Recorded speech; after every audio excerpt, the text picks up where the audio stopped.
Hi there and welcome to Agronomag. Are you an avid reader and more so you want to read more about farming, food and agricultural innovations?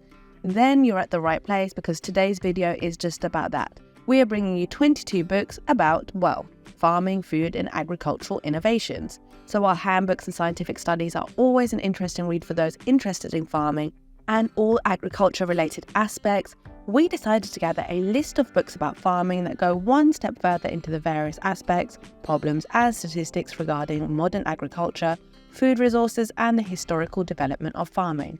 Also, there are a few fiction books included on the list just to spice it up a little and to offer an alternative for those who would like to read about farming related stories. This is by no means an exhaustive list, but we included some of the most popular, hyped up and intriguing book recommendations that can surely make for an interesting read. So let's jump right in at number 1, The Dirty Life on Farming, Food and Love by Kristin Kimball.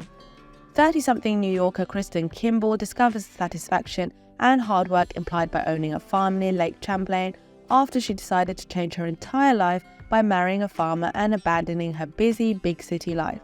The book recounts the couple's adventure in their first year at the Essex farm while trying to achieve a somewhat romantic goal: to grow everything needed to feed an entire community. Luckily, Kimball's farm bet was successful as their farm has become a popular attraction for locals who come by weekly to buy their food supplies. Everything is grown on the farm using compost as fertilizer and draft horses instead of tractors. Number 2, The One Straw Revolution by Masanobu Fukuoka. If Fukuoka's name sounds familiar to you, then you may know him as one of the strong advocates of natural farming, as many farmers even use the so-called Fukuoka method on their ecological farms. Farming means so much more to Masanobu Fukuoka, it's practically a lifestyle. His approach to farming is based on letting nature do its thing, without weeding, without tilling, without using any fertilizers and pesticides. Aside from this back-to-basics approach, the author also weighs in on the impact farming has on human life overall, including in a spiritual aspect. Number 3, The Unsettling of America, Culture and Agriculture by Wendell. Berry sees good farming practices as a spiritual discipline and cultural development, and in his opinion, farming was taken away from where it belonged, supplying food resources for families and communities, and it became a highly industrialized process that destroyed many natural resources during the process, from soil, animal and insect populations to entire ecosystems. Some farming practices have done more harm than good, and this book is a plea to bringing farming back to where it belongs, establishing a connection between people and nature. Number 4, Gaining Ground. A story of farmers, markets, local food, and saving the family farm by Forrest Pritchard. Partially a memoir, the book tells the story of a young farmer who decides to save his family's farm by doing some drastic changes in the way they grow their food. Organic farming was the solution used to turn the small farm into a profitable one by supplying organic products, following the increasing demand for organic food on local markets. It's not a simple how-to manual on organic farming, but a life-changing experience for the author and the implications it had on both his professional and personal life. Number 5, The Orchardist by Coplin. Stepping back from memoirs and essays, this is a novel that tells a fictional story of a family that has an incredible connection with their land. A lonely orchardist, preoccupied with growing his trees and selling them at the local market, decides to open his heart and his home to 2 young girls that require help. While the sisters have their troubled past to deal with, the orchardist also has his demons to fight with, and the orchard is the most precious thing he owns and quite possibly what keeps him alive. It's a beautiful and tragic story about rural life, about family, whether biological or not, and about the joys a piece of land can bring to a troubled soul. Number 6, Deeply Rooted, Unconventional Farmers in the Age of Agribusiness by Lisa M. Hamilton. This book dives into the lives and farming approaches of 3 different individuals: a dairy farmer, a rancher, and an organic farmer. Each of the farmers has his methods, focus, and is dependent on particularities of different regions in the USA, but all of them share the same principles of loving the land and being grateful for the food it produces. The 3 different stories also focus on some of the historical aspects of each type of farming and the threats that they have to deal with, while also trying to establish their place in the modern society where farmers have been pushed back from leaders in their communities to simple farm workers. Number 7, The Shepherd's Life, A People's History of the Lake District by James Rebanks. James Rebanks comes from a long line of shepherds which give him not only complex insight into life on a sheep farm, but also a deep understanding of the connection between man, animals and land. Each year a new cycle repeats, from the birth of the new lambs in the spring to the struggle of offering a proper shelter to sheep during winter. This is not just a shepherding handbook, although it offers a lot of details about the seasonal chores that shepherds must do. It's also a memoir and a vivid tale about an ancient old practice that has lost its meaningfulness to the modern society, aside from the ones who are still practicing it. Number 8, Farmers of 40 Centuries, Organic Farming in China, Korea and Japan by Franklin Hiram King. Franklin Hiram King was a former official of the US Department of Agriculture when he decided to travel to Asia in the early 1900s, wanting to learn how farmers from Asian countries were able to achieve such successful harvests without exhausting the soil. The book is a study of waste-free methods of cultivation, and it reveals some of the secrets of ancient farming methods that are still used to this day in some parts of the world. It's an interesting read for those who want to learn more about the history of farming in Asia, as well as about interesting farming methods used successfully for centuries. Number 9, The Secret Life of Cows by Rosamund Young. Based on her own experience working at her family's farm, the author is offering some insight on cattle behavior, their instincts and what makes them happy. As weird as it sounds, many studies have shown that animals that are properly cared for offer better quality produce, and they also have an increased production quantity. While it shouldn't be viewed as a manifesto for vegetarians, because the end result is still the same for the cattle who are grown for beef, this can be viewed as a plea to offer better treatment to farm-raised animals. Number 10, The Grapes of Wrath by John Steinbeck. A classic in American writing, the novel of award-winning writer John Steinbeck is much more than a portrait of a family drama. The events take place during the Dust Bowl migration in the 1930s, and it tells the story of an Oklahoma family who is forced to leave their home in search of the promised land in California.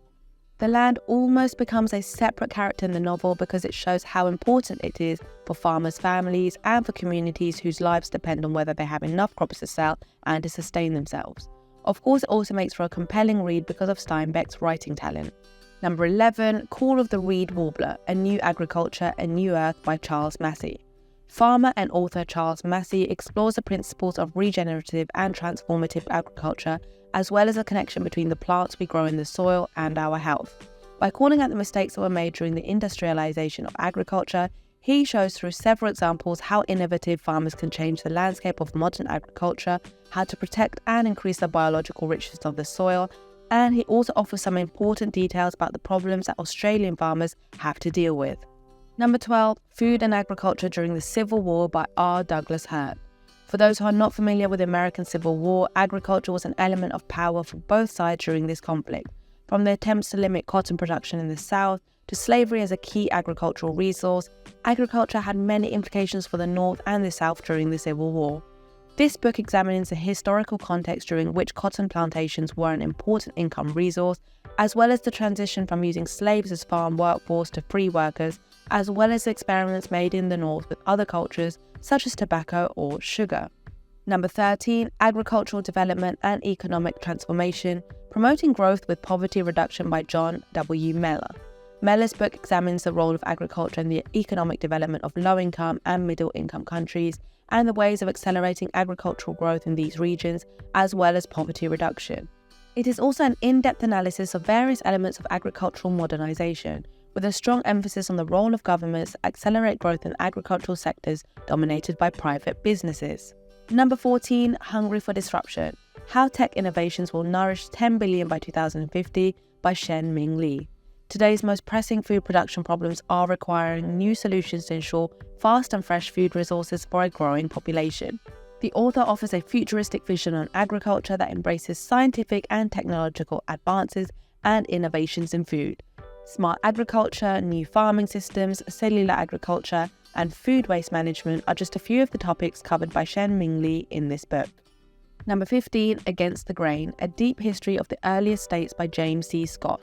Scott offers a unique perspective on the historical development of the earliest states in connection with the decision of our ancestors to abandon a predominantly hunting lifestyle in favour of animal domestication and growing cereals. According to the author, the first agrarian states were born due to several factors, including planting crops, livestock breeding, and the role of the state in the development of communities that depended on these resources to survive. The book further explores the advantages of mobile subsistence disease and epidemics arisen from crowding plants and the importance of unfree agricultural labour for early states. Number 16, Bread, Beer and the Seeds of Change, Agriculture's Imprint on World History by Thomas R. Sinclair. This book traces the impact of cropping and food preparation in 10 different societies.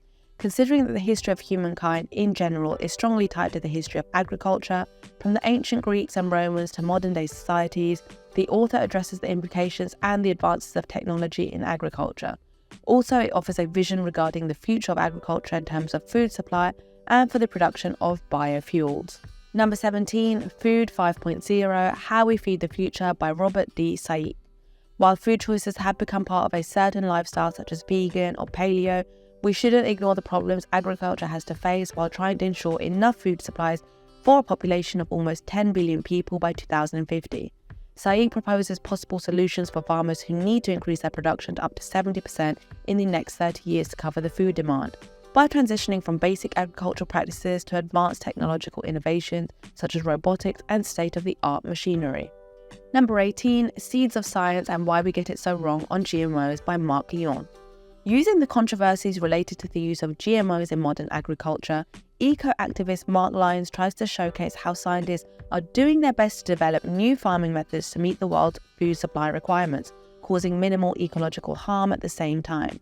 Despite all the negative opinions on GMOs, these are, in Lyons' opinion, possibly the only solution for the future of agriculture, and this book reveals all the arguments he makes to explain why this is not a bad solution in the first place. Number 19, Bread, Wine, Chocolate, and the Slow Loss of Foods We Love by Simran Sethi. As much as there seems to be an abundance of food products on the shelves of supermarkets and grocery stores all over the world, the shocking truth is that almost all of them taste the same because they are all made using the same ingredients. The book follows Simran Sethi while travelling to coffee forests in Ethiopia, to British yeast culture labs, and to cocoa plantations in Ecuador to find out why our food tastes the same and how it affects our health, our culture, and our traditions. At the same time, this is a manifesto on eating more consciously and a better understanding of new and familiar foods. Number 20, Food Routes, Growing Bananas in Iceland and Other Tales from the Logistics of Eating by Robin Metcalf. Metcalf deconstructs the most common foods we find in restaurants, such as a simple slice of pizza, and traces back the ingredients to their source while trying to find the answer to what local food means, or how the food that comes at our table is harvested, transported, eaten, and sometimes it's simply wasted. By looking into the real sources of various foods, the author is making sure that we will never look the same way at food again. Number 21, Grain by Grain, A Quest to Revive Ancient Grains, Rural Jobs, and Healthy Foods by Bob Quinn and Liz Carlisle. Bob Quinn is a fourth-generation farmer, organics advocate, and entrepreneur who reintroduced kamut as a grain in the food supply chain. His approach to farming is simple and straightforward. By growing organic and nutrient-dense food, we will obtain real value instead of the cheap food that has degraded our resources, our communities, and ultimately our crops. Number 22, Protecting Pollinators, How to Save the Creatures That Feed Our World by Jodie Helmer. Pollinators are the creatures we should all be grateful to that we have food to put on our table. Unfortunately, approximately half of the 200,000 species of pollinators, bees, birds, bats, and other insects, are disappearing, putting our entire food supply in jeopardy. The book showcases the sad and discouraging statistics that reveal the harmful environment impact of industrialization and the heavy use of chemical substances, but it also offers possible solutions on how to reverse these damaging effects. So there we have it. Hopefully our list of books about farming offers you some suggestions to add to your reading list, depending on the topics you find most compelling. Also, feel free to share your book recommendations in the comments below and give us a thumbs up on this video if you liked it. We look forward to seeing you next time.